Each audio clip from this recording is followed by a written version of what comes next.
Because we as small territories, we cannot access funds as the bigger countries from Global Fund or World Bank.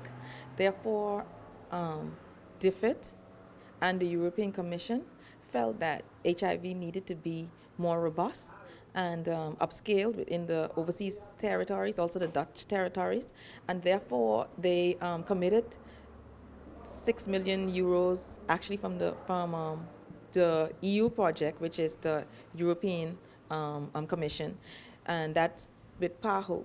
And then DFID used Aid Inc., where Dr. Alexander is from, to channel their funds through to actually assist us in responding to HIV.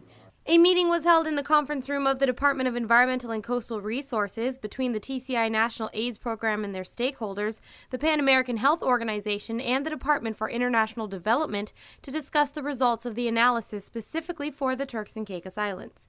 We've had a situation analysis done, and it was a combination of both DFID and PAHO because we don't want to duplicate. So they come together to actually address certain issues that they both have in their work plans in order to address HIV and AIDS within the territories.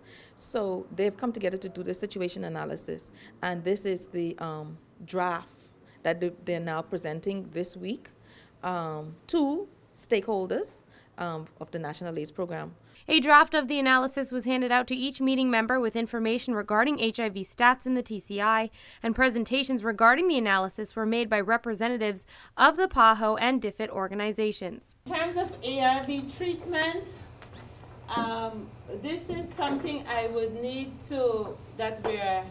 I need some clarification on the information. But we were not able to find, and I'm not going to say it's not there because we didn't have time to go through that data, to identify the number of people who are on ARVs and who are consistently showing up for their medication. Going through the data of the analysis, gaps in the program were identified. Funds from the project will be used to fill in the gaps and strengthen the program's national response. News 4 spoke to Dr. Sonia Alexander, the primary consultant of DFID, who told News 4 how the organization has been carrying out the program to strengthen the regional response to HIV. Yes, the project includes building capacity within the National AIDS Program so that they can respond more effectively to HIV and AIDS. We are looking at doing research, doing assessments of the most at-risk populations in trying to identify who these people are in terms of, for example, men who have sex with men, other migrant communities. So these are some of the things that's been happening, formative assessments and research.